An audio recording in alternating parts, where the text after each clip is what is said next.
नगीना से सांसद चंद्रशेखर ने भाजपा सरकार पर जमकर हमला बोला है। उन्होंने कहा कि संविधान पर हमला करना देश के 140 करोड़ लोगों के साथ अन्याय करने जैसा है। चंद्रशेखर ने प्रधानमंत्री नरेंद्र मोदी को खुली चुनौती देते हुए कहा कि बिजनौर में दोबारा चुनाव कराया जाए और पीएम मोदी को चुनाव लड़ाया जाए। उन्होंने कहा कि अगर वे उन्हें हरा नहीं सके तो वे अपना नाम बदल लेंगे। उन्होंने सीएम योगी को भी चुनौती दी है। पाकिस्तान की अमेरिकी सरकार द्वारा लगाए गए रेसिप्रोकल टैरिफ के बाद आर्थिक कमर टूटने लगी है। वित्त मंत्री मोहम्मद औरंगजेब ने कहा कि पाकिस्तान एक डेलीगेशन को वाशिंगटन भेजने की योजना बना रहा है। वित्त मंत्री ने बताया कि प्रधानमंत्री शहबाज शरीफ से मंजूरी मिलने के बाद यह प्रतिनिधि मंडल अमेरिका में पाकिस्तान का पक्ष रखने और दोनों देशों के बीच संबंधों को मजबूत करने की कोशिश करेगा। भाजपा स्थापना दिवस के अवसर पर असम के मुख्यमंत्री हिमंत बिस्वा शर्मा ने कहा कि भाजपा ने देश को 2 प्रधानमंत्री दिए हैं।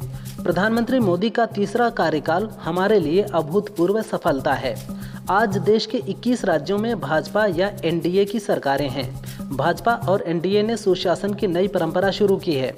आज स्थापना दिवस के अवसर पर मैं भाजपा के राष्ट्रीय अध्यक्ष जेपी नड्डा और सभी कार्यकर्ताओं को बधाई देता हूँ।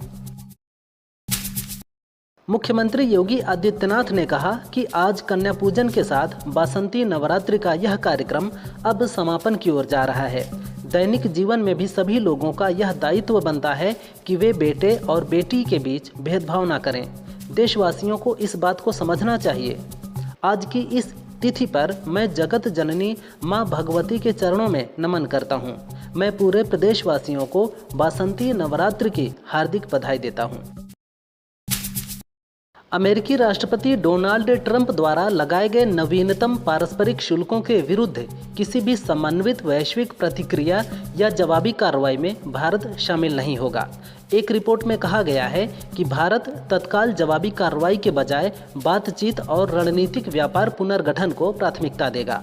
बता दें, अमेरिका ने भारत से आयात पर 26% शुल्क लगाया है।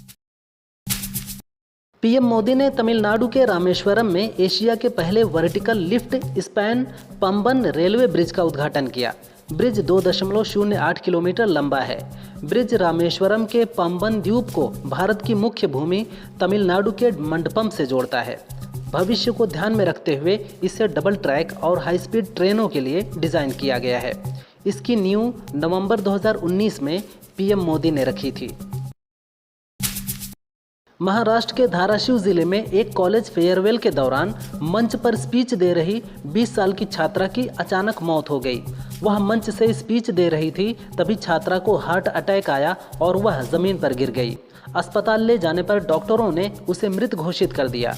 इस पूरी घटना का वीडियो सोशल मीडिया पर वायरल हो रहा है। छात्रा की 8 साल की उम्र में हार्ट सर्जरी हुई थी, लेकिन पिछले 12 साल से उसकी तबीयत सामान्य थी। वक्फ संशोधन बिल को राष्ट्रपति द्रौपदी मुर्मू द्वारा मंजूरी मिलने के बाद सरकार ने नए कानून को लेकर गजट नोटिफिकेशन जारी किया है।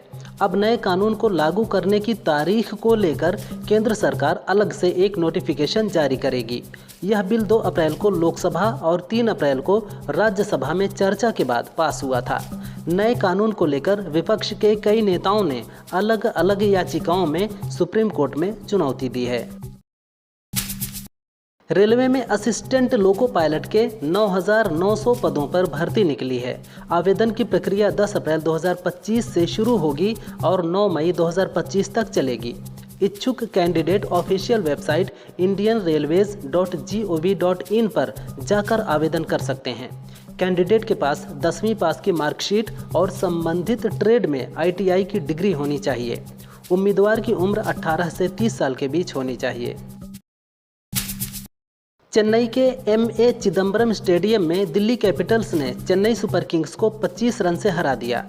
इस मैच में धोनी 7वें नंबर पर बैटिंग के लिए आए, लेकिन 26 गेंदों में मात्र 30 रन बना पाए। इस पर कमेंट्री कर रहे पूर्व भारतीय क्रिकेटर नवजोत सिंह सिद्धू ने धोनी को फुस्स पटाखा तक कह दिया। धोनी के बल्ले से कोई कमाल ना होता देख सिद्धू ने कहा, खोदा पहाड़ निकली चूहिया।